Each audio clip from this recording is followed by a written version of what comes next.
Dans les titres de l'actualité ce soir sur Canal 3 Bénin, les sièges utilisés par les rois et autres dignitaires d'Abomey qui sont de plusieurs formes et plusieurs ordres à l'heure du retour des trésors royaux au Bénin. Il est question d'en savoir un peu plus. Et pour cela, nous avons fait une immersion dans le monde de ceux qui confectionnent ces objets sacrés. Et notre guide sera Imet Elena Moussou de notre antenne régionale Zoo. Des membres du réseau africain des maraîchers éco-santé en formation pour avoir une idée de transition technologique dans leur métier. C'est à la faveur d'un atelier national organisé par l'UITA Grand Popo dans le département du Mono. Une formation axée sur le thème de la production maraîchère conventionnelle à l'approche éco-santé, la nécessité d'une transition technologique. Geoffroy Mentin et Florent Dou nous rendront compte de la cérémonie officielle de lancement des travaux. Et puis nous parlerons santé avec la journée mondiale de lutte contre le diabète célébrée ce dimanche comme c'est le cas à la date du 14 novembre de chaque année. La pathologie, elle, est présentée comme chronique et silencieuse, progresse au Bénin. Quand bien même le traitement existe, les populations n'ont pas encore le réflexe de dépistage à temps, ce qui implique généralement des complications chez le patient. Dans cette édition, le docteur Sorel Sossou, qui est membre de l'association béninoise de lutte contre le diabète, nous aidera à faire un état des lieux. Voilà pour le sommaire. Bien bonsoir et bienvenue à notre grande édition du soir de ce dimanche 14 novembre de l'année 2021. L'actualité reste dominée par le retour au Bénin des œuvres patrimoniales restituées par la France. Au nombre de ces œuvres, il y a des sièges utilisés par les rois et autres dignitaires d'Abomey. Ils sont de plusieurs formes et plusieurs ordres. Nous avons décidé d'en savoir un peu plus sur ces objets sacrés. Ceci a pris la forme d'une immersion dans le monde de ceux qui confectionnent ces sièges. C'est un sujet signé Imet Elena Moussou. Suivez. Dernier de s'aligner à s'accrocher à la confection de tabourets du genre utilisés par les dignitaires et autres têtes couronnées, Guy Hundo finalise ici les dernières retouches d'un siège avant vernissage et livraison de sa commande.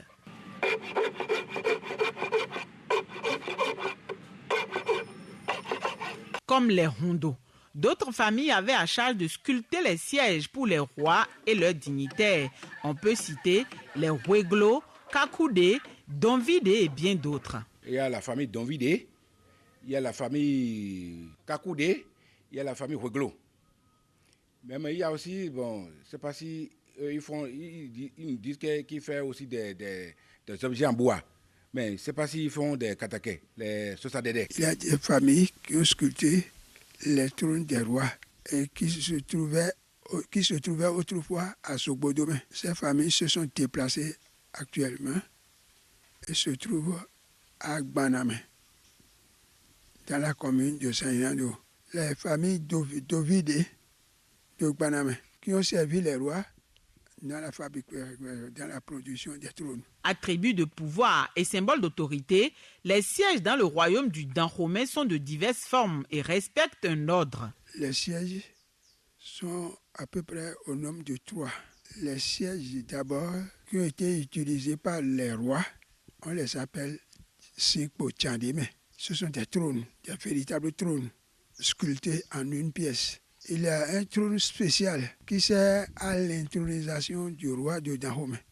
Et ce trône-là n'habite pas à Gbomé. On peut trouver ce trône à Sogbodomé, dans la maison de Djoli. Ce trône vient à Gbomé seulement qu'on veut introniser le roi de Dahomey. C'est aussi Djandeme, mais d'une autre qualité.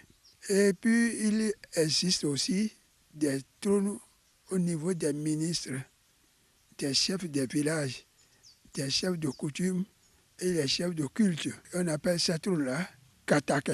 Le roi se sert des trônes. Si c'est Katake, peut-être à l'intérieur du palais, dans sa famille. Mais à la vue du peuple, le roi est toujours sur Djandeme. Bas de taille, Katake, comparé au trône royaux, sert de siège au prince, ministre du roi, chef de collectivité, de culte et autres dignitaires. Les distinguer dans l'ordre hiérarchique fait appel à une codification basée sur des figures géométriques. Il en a de 3 pieds et de 4 pieds.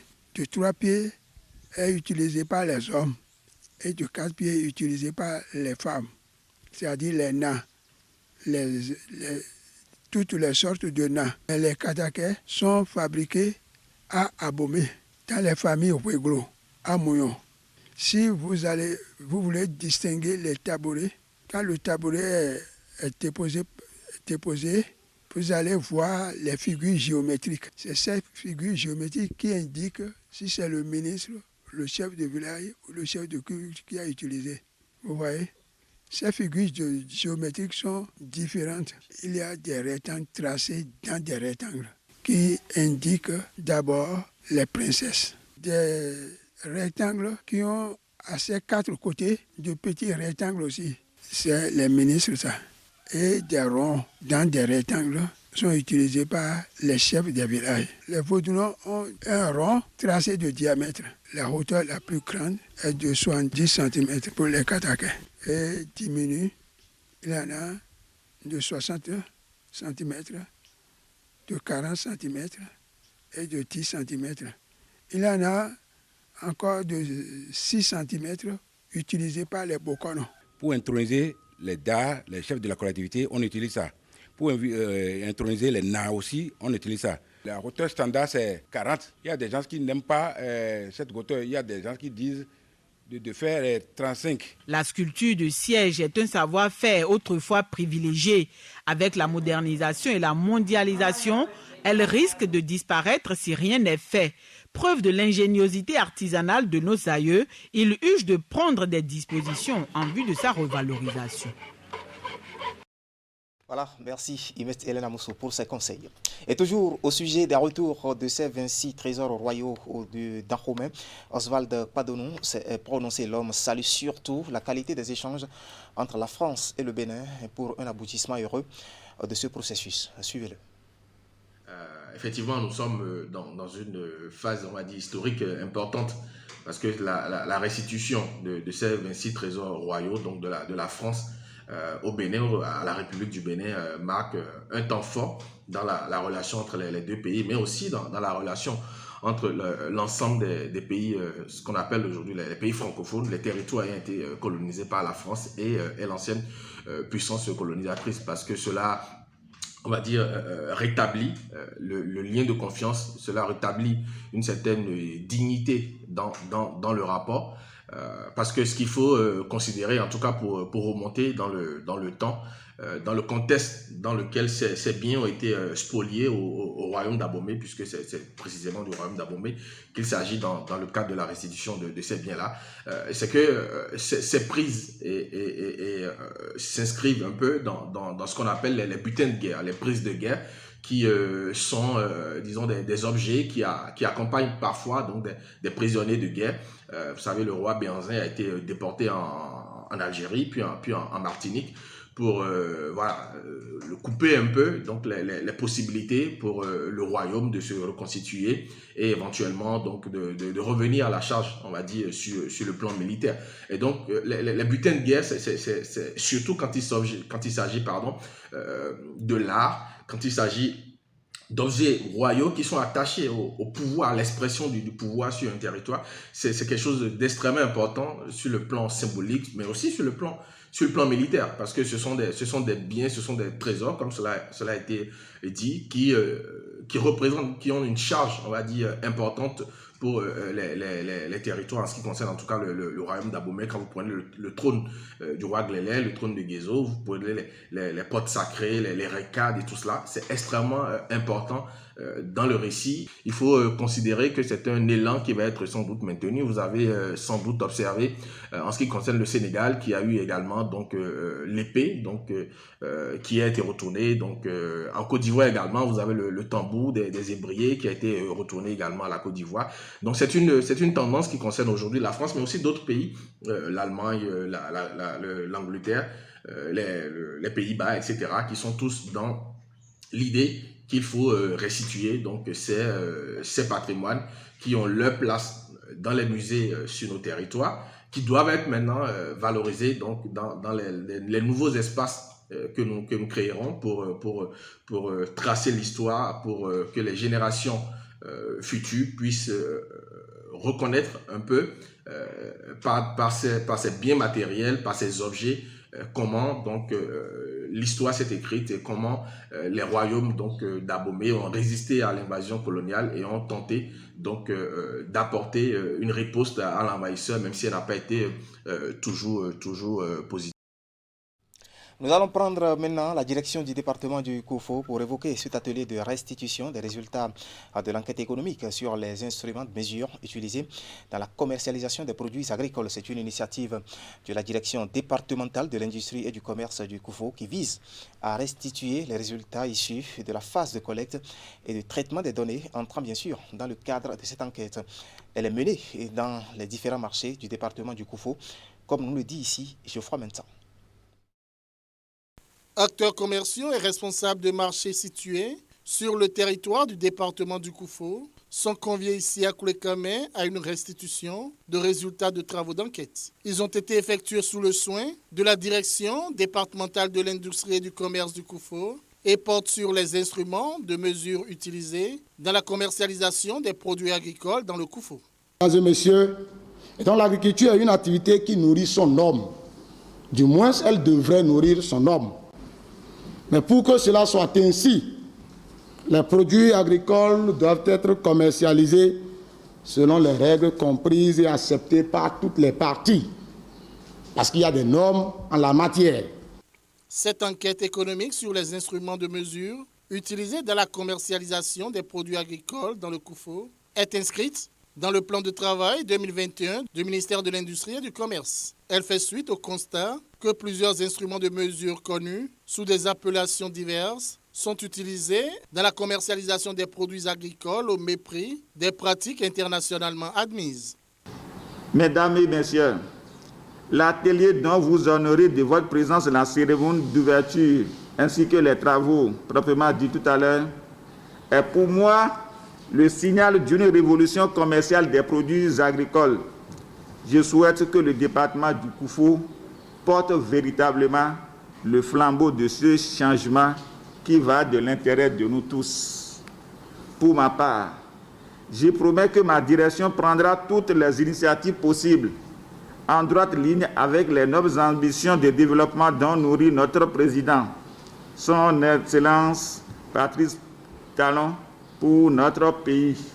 L'atelier vise à restituer les résultats de la phase de collecte et de traitement des données issues des enquêtes menées dans les différents marchés du Koufo. Il est la deuxième phase de l'activité intitulée « Enquête économique sur les instruments de mesure utilisés dans la commercialisation des produits agricoles dans le Koufo ».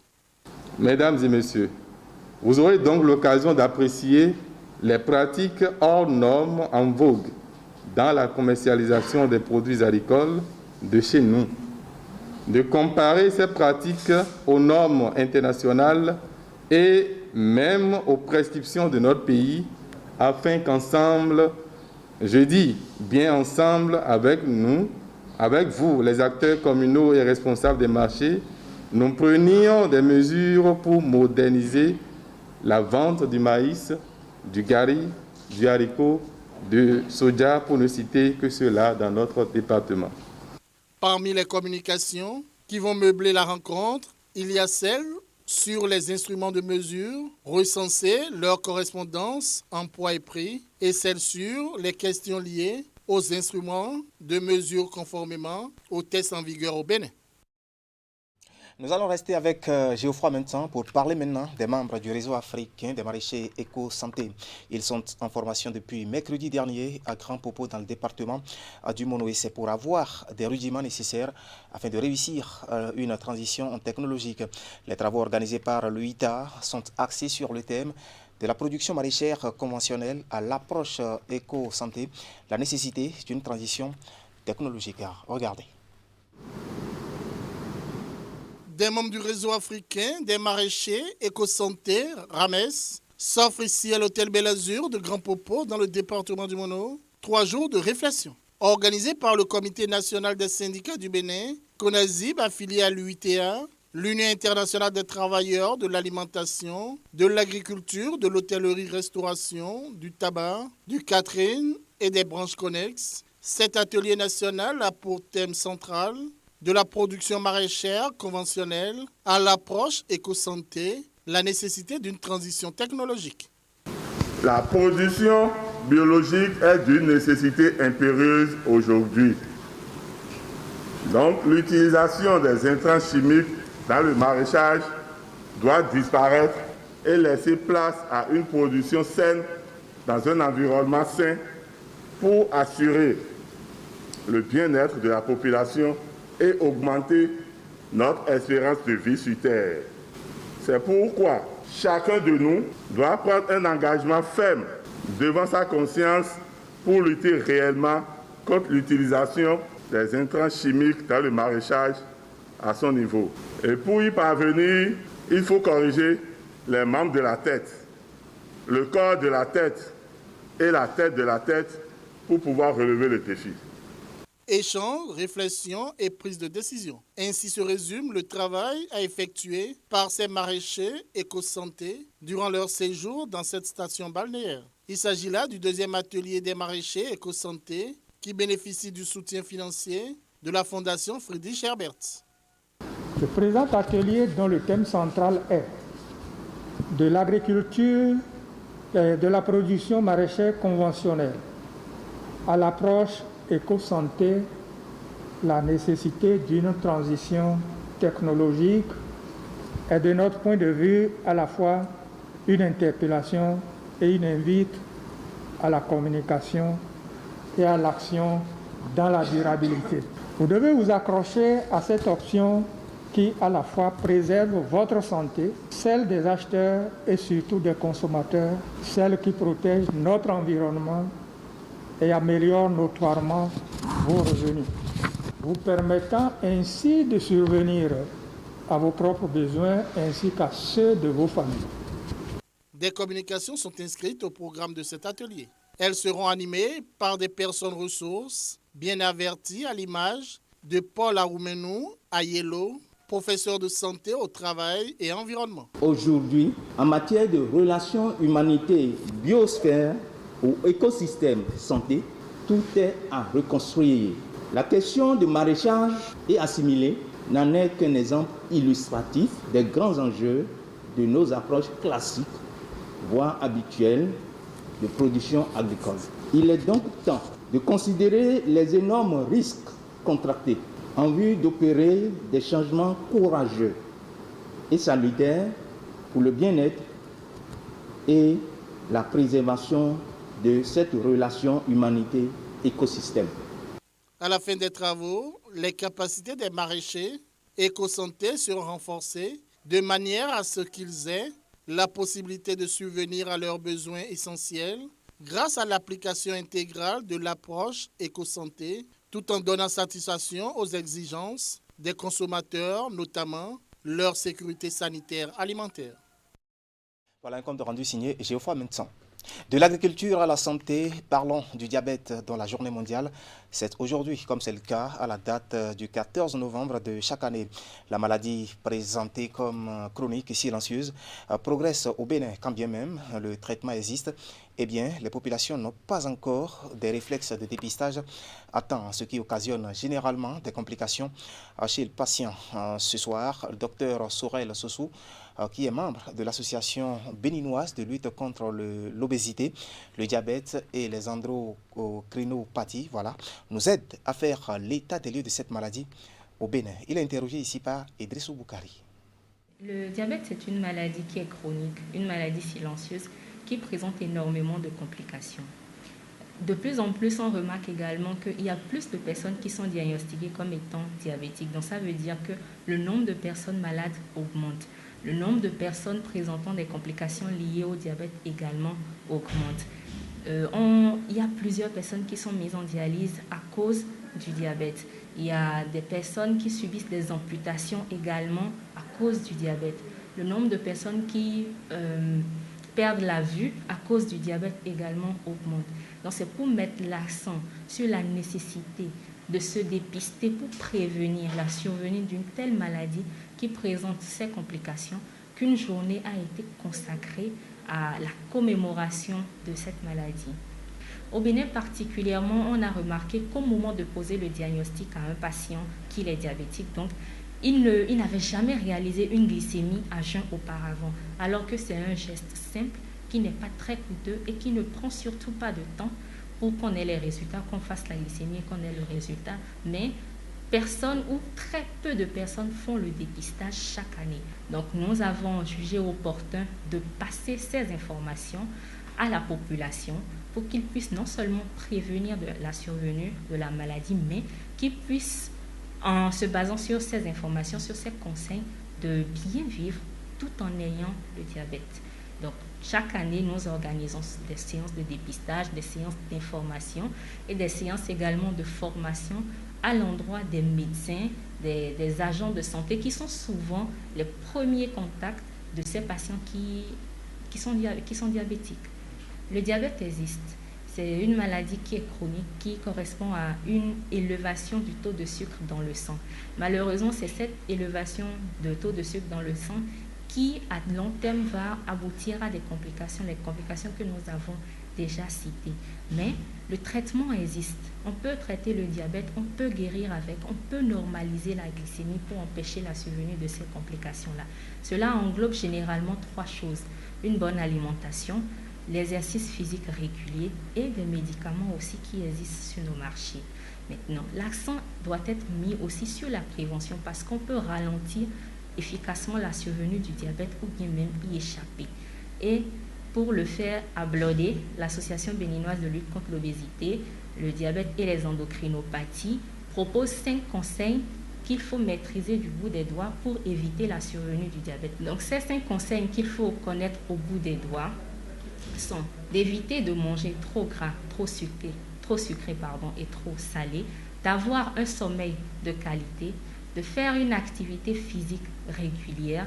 En 4e conseil, nous avons d'arrêter de fumer du tabac. Et le dernier conseil, qui n'est pas le moins important, c'est d'éviter toutes les situations de stress ou du moins apprendre à gérer son stress. Voilà, docteur Sorel Soussou. Éducation à présent, avec le lycée Béanzin qui a reçu un important lot d'ouvrages pour étoffer bien sûr sa bibliothèque. Et c'est un don du professeur Siaka Massou qui, il faut le dire, est un ancien élève de ce lycée, le plus vieux d'ailleurs du Bénin. Voici le point de la cérémonie de remise de ces ouvrages avec Emma Houdanou. Un important lot d'ouvrages gracieusement offert au lycée Béanzin. Le geste vient d'un ancien béanzinois, aujourd'hui professeur, qui s'est associé à l'un de ses amis pour étoffer la bibliothèque du lycée Béanzin. À la vérité, au fait, ces livres nous sont offerts par un compatriote, un ami à moi, qui réside en France, M. Awandinou Pascal, il s'appelle. Je vous prie de bien vouloir l'ovationner. Donc, c'est un professeur de mathématiques avec qui on a fait du chemin. C'est lors d'un séjour là-bas qu'on a échangé. Il m'a dit, bon, qu'est-ce que je peux faire pour la jeunesse? Et je lui ai dit, comme tu es dans l'enseignement, dans le système éducatif, si tu peux nous offrir du matériel didactique, ce serait bien. Moi, je me chargerai des frais de transport de là-bas. Et voilà, c'est ce qui est fait. Alors, ces livres, j'ai eu le temps de les parcourir aussi. Surtout, vous avez assez de bons livres dedans. Je voudrais donc inviter mes jeunes collègues enseignants, les élèves, à visiter la bibliothèque. En recevant les ouvrages, le proviseur du lycée Béanzin et le directeur départemental de l'enseignement secondaire du département de Lomé ont dit toute leur gratitude aux généreux donateurs. Il y a des documents d'anglais, de français, aussi bien classiques comme modernes, des documents d'allemand, d'espagnol, des PCT, de mathématiques, de latin, d'histoire et géographie, des SVT et d'économie. Et donc, mesdames et messieurs, toutes les disciplines y sont représentées et en quantité suffisante. En fait, le professeur Massou, pour ne pas trop le présenter, est ancien béanzinois. C'est ce même lycée qui l'a inspiré, le lycée qu'il a fait, c'est le même lycée qui l'a inspiré pour ce geste dont il est porteur. Professeur, merci. Et je vais prier aussi les enseignants de nous accompagner pour l'entretien, pour qu'il n'y ait pas de perte, pour qu'il n'y ait pas de soustraction frauduleuse de ces ouvrages-là, et que ça reste dans de bons états pour être utile à des générations d'élèves. C'est ça qui constituera le remerciement en direction du professeur Massou et de ceux qui nous aident. Les aînés ont pensé aux jeunes Béanzinois d'aujourd'hui qui sont appelés à s'approprier ces ouvrages pour découvrir les connaissances qui y sont cachées. Un clap de fin pour la compétition artistique organisée par l'Agence nationale des petites et moyennes entreprises pour faire la promotion des produits fabriqués au Bénin. Il s'agit du concours Art Pro PME et à l'arrivée, 2 candidats ont été distingués et ces lauréats ont reçu leur prix en début de week-end à Cotonou. Ali Moumouni et Moufi de Sabouhan pour plus de détails.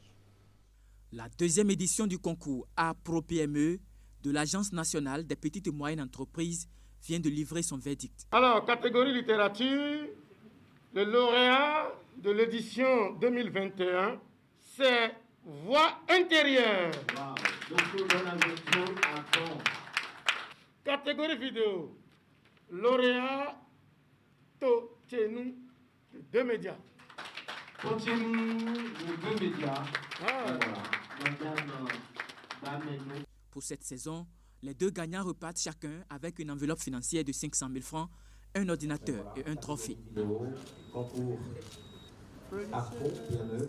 De toute évidence, la joie des 2 lauréats est cachée sous leur masque, mais ils font ressentir leur émotion à travers leur voix. Je dois avouer que je suis également dévasté par l'émotion. Alors, ce que je peux dire là, sous le coup de l'émotion, c'est que le prix que nous voudrions obtenir, c'est que chaque Béninois, chaque jour, développe le réflexe, le plaisir de consommer béninois. Les mots me manquent. J'avoue que depuis 3 jours, je n'arrive plus à dormir normalement. Oui, parce que ça n'a pas du tout été facile, mais bon, je rends grâce à Dieu et je remercie l'ANPME pour cette initiative. Le sujet principal du concours Art Pro PME est la promotion des produits fabriqués au Bénin.